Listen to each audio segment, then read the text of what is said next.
पाहिली पण ना, अल्बम काढून झाल्यावर हे सगळं आवरून ठेवायचं सोडून.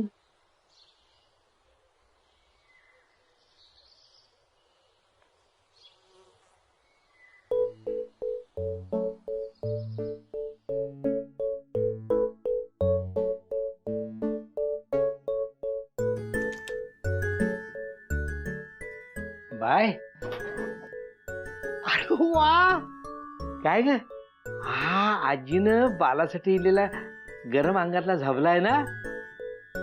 हे तुम्ही बरोबर ओळखलं. माझ्या आईने स्वतःच्या हाताने हा विणला माझ्या बाळासाठी.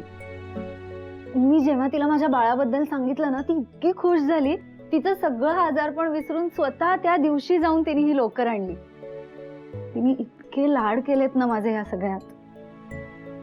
तिच्यामुळे मला आज कळतंय आई होणं काय असतं. बस आधी उठ. उठ उठ उठ उठ. ठेव अहो, मला हे सगळं आवरायचंय अजून. इथं आहे ना, हे आहे ना. घे. बस.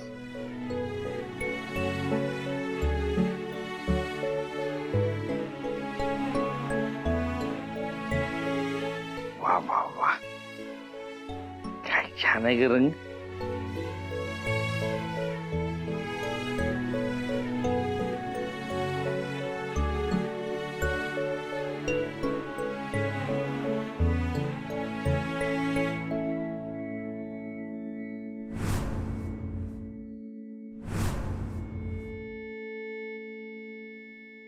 बाई विचारू, हो बोला ना. तुझ्या बोलण्यातून चालण्यातून चांगल्या घरची आहेस ना ग. म्हणजे कळतोय मला. मग अशा चोऱ्या बाऱ्या कशा पाय करते बाय? तुम्ही या पाकिटाबद्दल बोलताय ना? अहो नाही, ते अभयचं पाकिट आहे ना. अभय माझा खूप चांगला मित्र होता. आम्ही खूप वर्षांनी भेटलो आणि मग अचानक तो गेला.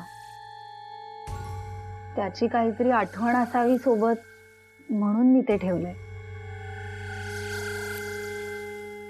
बाय, माणूस गेला ना का त्याला विसरायचं. अगे जाणारा जातो, पण त्या आठवणींचा त्रास ना आपल्याला लय होतो.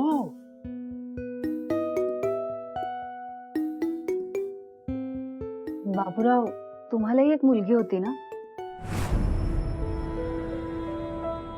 ती गेली तेव्हा तिचं वय काय होतं? तुला बोलू ना, माणूस गेला की त्याला विसरायचा असतो.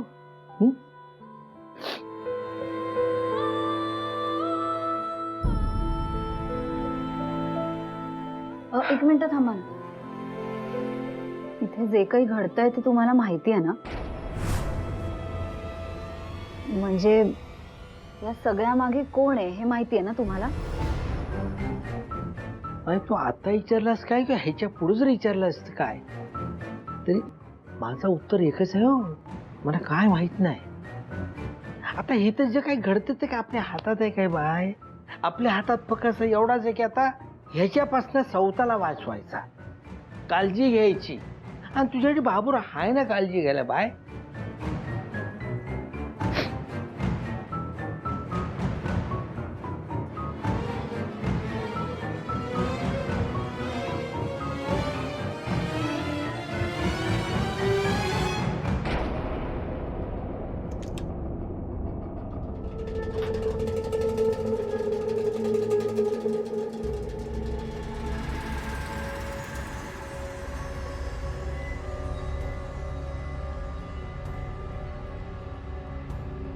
विकी, कुठे हरवला? काय नाही रे, गेले काही दिवस इकडे जे काही घडतंय त्याचाच विचार चालू आहे. परवा सुद्धा चांगली संधी चालून आली होती. ऐनवेळी तोंडाशी आलेला घास सटकला.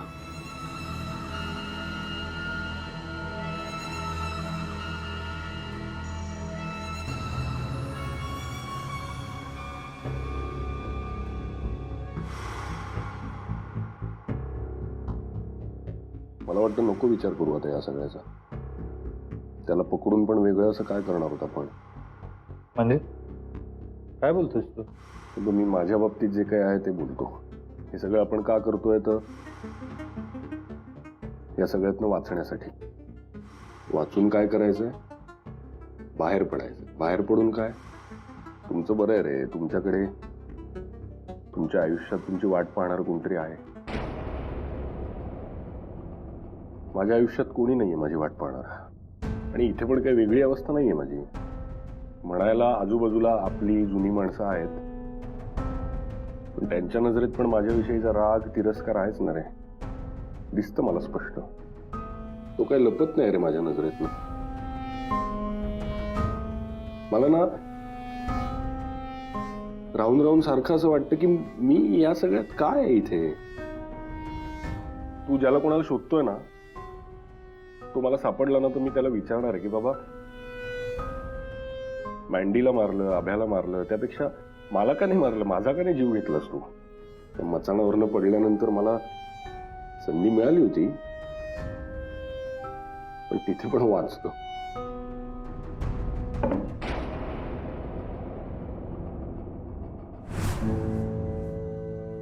सध्या माझी अवस्था ना या मुंग्यासारखी झाली आहे.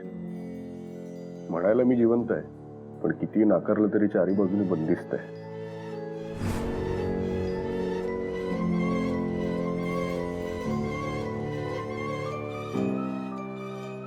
सत्य,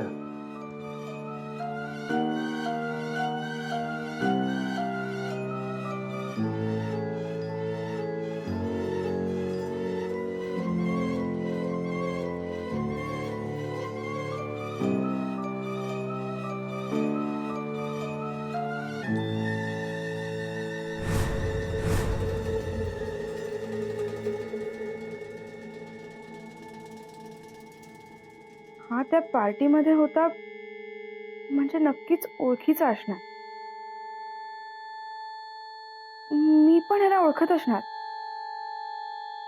ओळख नसली तरी पाहिलेलं नक्कीच असेल.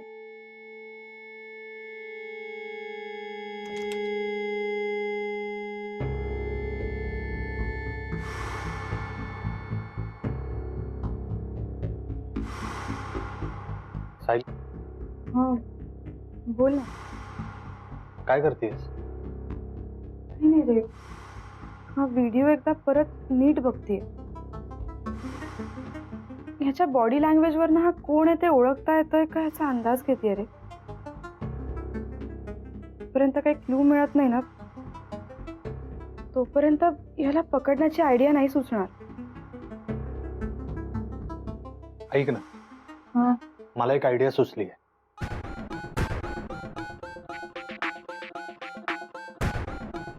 काय सांगतोस? हो, पण यासाठी मला तुझी मदत लागणार आहे. अरे तू बोल ना फक्त. तू म्हणशील ते करायला तयार आहे मी. माझं एक काम करशील? सांग.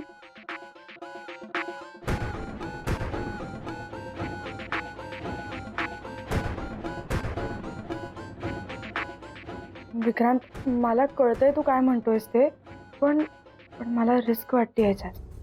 रिस्क तर आहेच, पण ही रिस्क घ्यावी लागणार आहे. रिस्क घेतली नाही तर जास्त अवघड होणार आहे आपलं. त्यामुळेच मी सांगतोय की तू माझं फक्त ऐक, बाकी सगळं मी बघतो. हा, माझ्यावर विश्वास ठेव. ठीक आहे.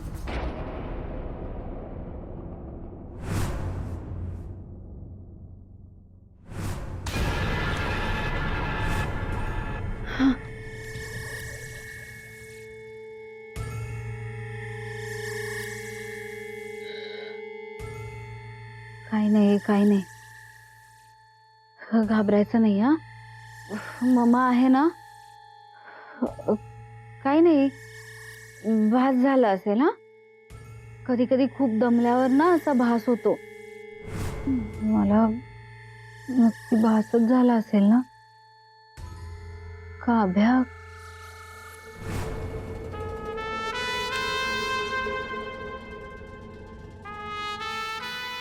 काय ग, काय चाललंय? अगं काही नाही, असंच एकटं बसून बसून कंटाळा आला होता म्हणून बाळाशी गप्पा मारत होते. तू बोल. नाही, बोलण्यासारखं तसं काही नाहीये. मलाही कंटाळा आला होता, म्हटलं तुझ्याशी येऊन गप्पा मारते. मी काय म्हणते रोहिणी, दोघींनाही रूम मध्ये बसून कंटाळा आलाय ना, चल बाहेर जाऊया ना, चक्कर मारूया एक, चल. अगं आजूबाजूला हे सगळं चालू असताना असं म्हणजे आपण दोघीच बाहेर जायचं. अगं दोघी एकत्र जाऊया ना, पण एकटं कोणीच जात नाहीये. तू काळजी नको करूस, मी आहे ना, मी घेईन तुझी काळजी. बरं वाटेल तुला, चल.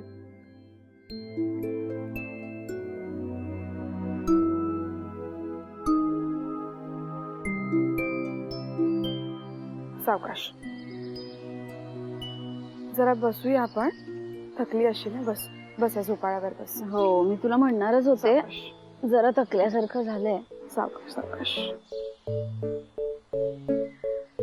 बरं वाटतंय? हो, फक्त बरं नाही, एकदम मस्त वाटतंय.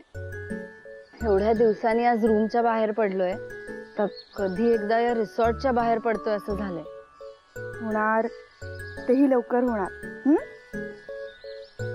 आपण आल्यापासून सतत हेच वाक्य बोलत एकमेकांना धीर देतोय ग. कंटाळा आला आता या वाक्याचा सुद्धा. मला माझ्या बाळाला या रिसॉर्ट मध्ये जन्म द्यायचा नाहीये ग. हे बघ, फक्त तुला बरं वाटावं म्हणून नाही, पण मनापासून सांगतेय मी, आपण लवकरच इथून बाहेर पडणार आहोत. हा,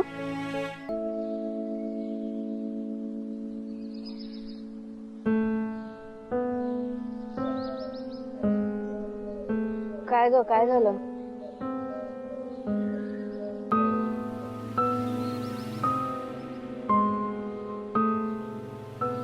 नाही, काही नाही.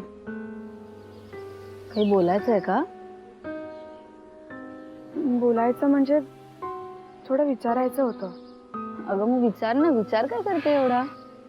सतेज असं का म्हणाला ग की तू प्रेग्नेंट नाहीयेस म्हणून? मला माहित नाही, जाऊ दे ना. तो काय सगळ्यांच्याच बाबतीत काही ना काहीतरी बोलत असतो. मला तू काय म्हणतेस ते सांग. मी काय म्हणतेय म्हणजे तुझा माझ्यावर विश्वास आहे ना? अगं हा काय प्रश्न झाला रोहिणी? नाही, तू असं बोललीस म्हणून विचारलं. रोहिणी प्लीज असं काहीतरी समजू नकोस हा. मी फक्त विचारायचं म्हणून विचारलं. यामुळे परत एकदा आपल्याला कळलं की सतेज नेमका कसा आहे ते. अगदी माझ्या मनातलं बोललीस. मी हेच म्हणणार होते, जोवर आपण इथे आहोत तोवर सहन करायचं ग. इथून बाहेर पडल्यावर मला नाही वाटत मी त्याला कधी परत भेटेन. त्यालाच काय, आपण सगळेच परत कधी भेटू असं नाही वाटत मला. सगळ्यांचं जाऊ दे, पण आपण दोघी तरी एकमेकींना भेटू ना. हो, आणि आता मी फक्त तुझी मैत्रीण नाही हा, कोणाची तरी मावशी होणार आहे मी आता. भेटावं लागेलच ना. रोहिणी मला सांग, इथून बाहेर पडल्यावर तू नक्की कुठे जाणार आहेस? माहेरी का सासरी? नाही म्हणजे तुझा नवरा खूप त्रास देतो म्हणाली होतीस म्हणून विचारते. अगं नाही नाही, असं काही नाहीये. उलट ते इतकी काळजी करत असतात माझी. आता बघ, मी इथे अडकली आहे ना, तिथे त्यांची काय अवस्था झाली असेल माझं मला माहिती. खोटं बोलतीयस तू. रोहिणी खरं काय ते सांग. हे बघ, मी इथे आल्यापासून बघतीये, काळजी हा विषय निघाला की फक्त तुझ्या आईची आठवण येते तुला. त्या दिवशी दचकून उठलीस तेव्हा सुद्धा मला मारू नका, माझ्या बाळाला मारू नका असं काहीतरी बडबडत होतीस. हे सगळं तू तुझ्या नवऱ्याला उद्देशूनच बोलत होतीस ना? हे बघ, बोल ना, तुझ्याशी बोलतेय मी.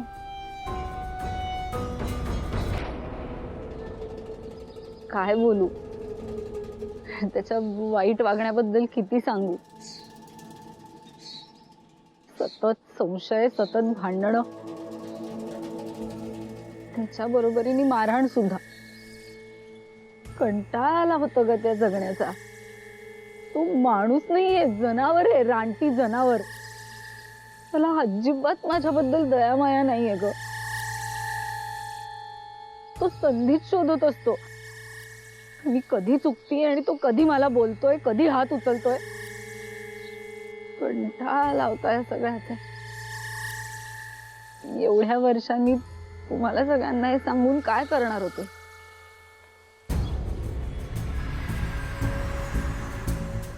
रोहिणी रोहिणी अगं एवढं सगळं घडत होतं आणि तू गप्प का बसलीस? माझ्या बाळासाठी. बरोबर आहे तुझं रोहिणी, पण हे बघ आता तुझ्या बाळाची जबाबदारी तुझ्यावरच आहे ना. हा, बाळाची काळजी घेता घेता स्वतःची काळजी घ्यायला हवी ना.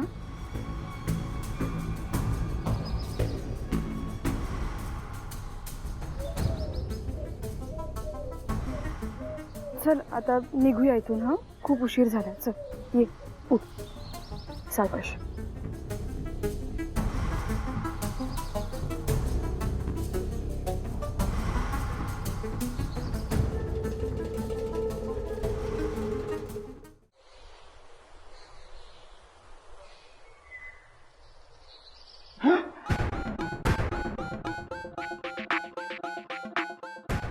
अरे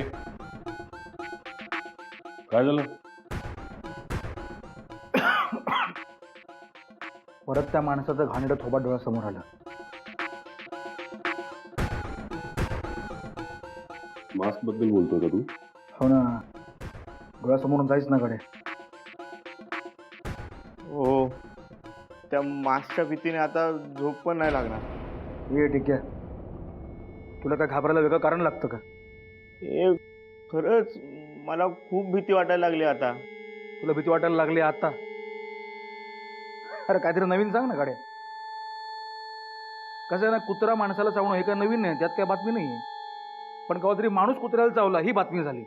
कसं याचं आहे, हे टीका केव्हा तरी कोणाला पण न घाबरता एकटा बाहेर फिरायला गेला असं आता होणार आहे का? नाही ना. मग शांत बस ना जरा.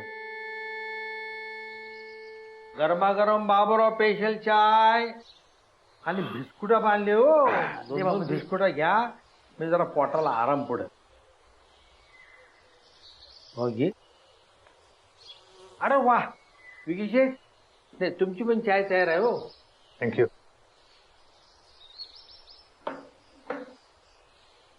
बरं ऐका ना, माझ्याकडे एक प्लॅन आहे, पण मला या सगळ्यासाठी तुमची मदत लागणार आहे. लागणार म्हणजे का, तू फक्त बोल ना काय करायचं. नाही नाही, इतका उतावळा होऊ नकोस. मी सगळंच आत्ता नाही सांगणार आहे. का असं का? कारण आपण इथे जे बोलतो, जे ठरवतो ते इथून बाहेर जातं नाही का, त्यामुळे ही रिस्क मी घेणार नाहीये.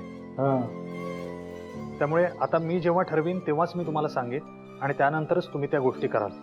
बरं, तुम्हाला काय माझी मदत लागत तर मला सांगा, मी आपली सांगून ठेवतोय. तर तुम्हाला तसा माहिती आहे का बाबूराव लय गरम डोक्याचा आहे. एकदा का भडाकला ना, मग तुमचा मास फास कुर्माच्या समोर होते टाकीन त्याला फालपाटून. नाही, तुमची मदत तर लागणारच आहे, मी सांगतो तुम्हाला.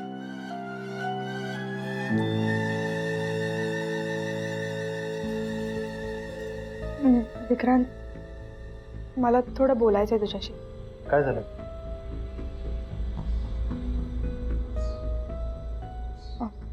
बाहेर ये ना.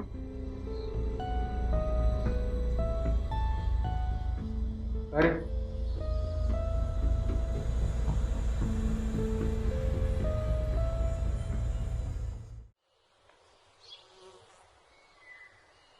मी सांगितलंय त्याप्रमाणे केलंस ना सगळं?